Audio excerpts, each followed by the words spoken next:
Good Wednesday morning, everybody. This is Grace, and today I want to talk about people who were born in dysfunctional, very narcissistic type families, and they were denied hobbies that was for them, something that they enjoyed because of various reasons, such as parents. It didn't match what the parents wanted the child to do, or it didn't. The parents didn't want to pay for it. I mean, many people know that narcissistic type people, they want to hoard money. And that can even be when it comes to their children. They'll just buy the children the basic things and say, I'm not going to spoil my child, when it's really they just don't want to spend any money on the child. And I think many of you know that I mentioned in another video that in my family, we weren't allowed to celebrate Christmas, like have a Christmas tree. And anything inside the home, Christmas decorations at all. And it was because my dad said it was a pagan ritual and it went against Christianity to him. Well, yeah, we were allowed to go next door to our maternal grandparents' house where we had Christmas presents and stuff like that. Okay, but it goes beyond the hobbies that were denied as a child, and it goes on into adulthood. But first, like I said, and a person, an adult who was raised in a narcissistic type family and they denied hobbies, well, maybe you ran across something as a child, maybe in school. And like I did, it was sewing. And we, in junior high, we didn't have middle school back then, but junior high, that would have been 6th, 7th, and 8th grade. One of those, I learned how to sew in a class, home economics, I think it was. And I learned how to sew, and I made myself a stuffed animal. We weren't allowed to have stuffed animals. I mentioned that in another video. And I had 4 siblings. I was the 4th out of 5. And anyway, I made myself a stuffed animal. I loved it. I just loved it. I sewed it myself. And the only reason I was allowed to do that was because it was something for a class and I had to do it. And now, this kind of parenting, they might, they'll allow that because they have to. If it's something that they have to allow the child to do so the child will finish school and then it won't look like they're neglecting the child, to authorities kind of thing. Some of them feel like, teachers and such are authorities. And anyway, I also learned how to sew enough to make myself a shirt. I was not given many clothes. None of us were. As a child, we hardly had, I think at the beginning of the school year, we got 2 shirts and 2 pairs of pants. And I don't even think we got new shoes. I owned 1 coat all of my childhood. This is Texas. It wasn't that cold where I was raised, but as a teenager, I bought myself one. Okay. Did little babysitting jobs, odd jobs and stuff to buy myself a coat and stuff like that. Anyway, but hobbies.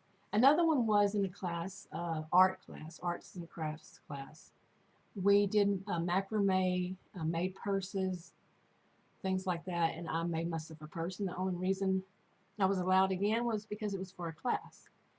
And I learned how to paint, all these different things in school, even in high school, but I wasn't allowed to have them as hobbies outside of it. It had to be something for the school. The only thing that I was allowed to have was something that, like books, I loved romance novels, and I could buy those because my mother wanted them, or she had them and then gave them to me, but sometimes it was me making my own money and buying them, and she wanted to read them. Okay. Now, I've mentioned some of this in another video about toys and stuff for kids, but what happens as an adult? Once the person gets out of the home, goes, as an adult, goes off on their own and everything, do they pick up those kinds of hobbies, or is it something just forgotten? Well, I can only speak for myself. Me, I forgot about them, but they were there, in my, on the back burner, back of my mind. And here I am in my 50s, and some of these things are coming back up. And I think it started in maybe always. I would go and try different things, like I thought about or liked to do as a child, at different times, but not really in my early, like early adulthood. It was more of middle adulthood that suddenly I wanted to, I had a renewed interest, such as making beads, doing beading, not making the beads, but making anklets. For some reason, I got, hooked on anklets. I don't know. And I did that for, I don't know how long. I bought a bunch of beads, and I still have a bunch of them, and just made them for ankle. Some of them were bracelets, but mainly anklets. And I never liked any other kind of jewelry. So I still have some, and every once in a while I think about that. I also picked up knitting and made myself, every blue moon, I'd make myself a scarf. Okay. I don't wear scarves, so hey. Yeah, but I would just do that and it'd come up. And different things, would come up. Painting, I tried that, bought some stuff. Nah, it wasn't. Painting was never really my favorite as a kid anyway. But the latest one is, it's there, it's been there, but I never would go as far as to buy something. And there is that thing. There is the thing that, my parents wouldn't buy for me or for any of us, like any kind of independent hobby from the other ones. We all had to do the same thing, which really weren't hobbies. We were just like sports that, we could do. But as a hobby, no. I mean, anything that was just our own personal selves. Lately, another one's come. Okay. You could probably guess which one that is since I already mentioned it. But these things come like, it's not an aha moment, but a lot of things came together to make this something, like thinking about that when we become adults, we forget to just have fun, do something that is not not productive for somebody else. It's just for us, or as women get older, there's a stage women go through, like men have their midlife crisis, or women's is generally thought of as that they try to change jobs or careers, and they also have a renewed interest in something, or they find a new hobby, something that's new.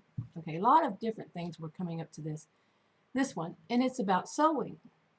Okay, now to me, I think a lot of people who know me would say, you sew? You don't even darn your socks. Isn't it called darn your socks?